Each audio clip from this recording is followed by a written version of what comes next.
नमस्कार दोस्तों, आपका तीर्थधाम यात्रा चैनल पर स्वागत है। हम सभी जानते हैं कि नवरात्रि साल में 2 बार आती है, जिसे हम चैत्र नवरात्रि और शारदीय नवरात्रि के नाम से जानते हैं। और दोस्तों, अब जो नवरात्रि आने वाली है वह शारदीय नवरात्रि है। इस बार नवरात्रि 3 अक्टूबर से शुरू होकर 11 अक्टूबर तक चलेगी। इन 9 दिनों में मां दुर्गा के 9 रूपों की आराधना पूरे भक्ति भाव से की जाती है। मां दुर्गा के अनेक रूप हैं और हर रूप में वे अपने भक्तों को सुख, समृद्धि और ऐश्वर्य प्रदान करती हैं। अपने भक्तों के एक छोटे से प्रयास से ही मां उनकी झोलियां खुशियों से भर देती है। लेकिन दोस्तों, कभी कभी भक्तों की एक छोटी सी भूल भी मां को नाराज कर देती है। इसका मतलब यह है कि मां दुर्गा जितनी जल्दी प्रसन्न होती है उतनी ही जल्दी नाराज भी हो जाती है। इसलिए हमें हमेशा यह ध्यान रखना चाहिए कि हम मां अम्बे को प्रसन्न रखने का निरंतर प्रयास करें। हम सब जानते हैं कि नवरात्रि के दौरान हमें क्या करना चाहिए, लेकिन क्या कभी आपने सोचा है कि नवरात्रि के व्रत के दौरान हमें क्या नहीं करना चाहिए? आज के इस वीडियो में हम आपको बताएंगे कि नवरात्रि के व्रत में कौन सी गलतियां आपको नहीं करनी चाहिए। तो दोस्तों, इस वीडियो को अंत तक जरूर देखें और जानें कि क्या आपसे अनजाने में ये गलतियां तो नहीं हो रही जिनकी वजह से माँ की कृपा आप पर नहीं हो पा रही है और सारे प्रयासों के बावजूद माँ अम्बे आप पर प्रसन्न नहीं हो पा रही थी। सबसे पहली बात यह है कि माँ दुर्गा आपको व्रत या पूजा करने के लिए मजबूर नहीं करती, लेकिन यदि आप व्रत कर रहे हैं तो उसे पूरी श्रद्धा और निष्ठा से करें। पूजा के समय मन में किसी भी प्रकार की शंका या दुर्भावना नहीं होनी चाहिए, क्योंकि जिस मन में शंका होती है वह अशांत रहता है और अशांत मन से की गई पूजा सफल नहीं मानी जाती है।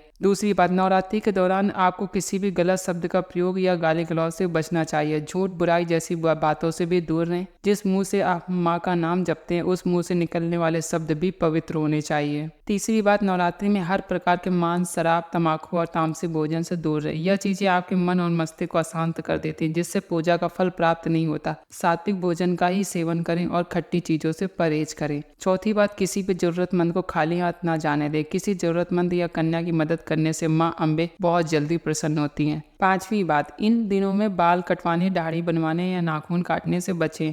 छठी बात, चमड़े से बनी वस्तुएं जैसे बेल्ट, प्रसाद का उपयोग करने से बचें, क्योंकि इन्हें बनाने के लिए पशु का मांस उपयोग किया जाता है। सातवीं बात, यदि आपने कलश की स्थापना की है और अखंड ज्योति जलाई है तो उसे छोड़कर घर से बाहर न जाएं। आठवीं बात, दिन भर माँ का नाम जपते रहे, जय अम्बे माँ, जय अम्बे माँ। जहाँ तक हो सके मौन रहें और रात में जागरण करें। नौवीं बात, दिन में न सोएं। विष्णु पुराण में कहा गया है कि नवरात्रि के पवित्र दिन में सोना वर्जित माना गया है। अंतिम बात, मासिक धर्म में मंदिर जाने से बचें। अगर आप इन सभी बातों का ध्यान रखेंगे तो माँ अम्बे आप पर अवश्य प्रसन्न होंगी। माँ दुर्गा शक्ति का प्रतीक है और हमें सुख, सौभाग्य और शक्ति प्रदान करती हैं। सबसे महत्वपूर्ण बात यह है कि हर स्त्री में माँ का अंश होता है, इसलिए इन 9 दिनों में अपनी माता, बहनों और सभी महिलाओं का सम्मान करें।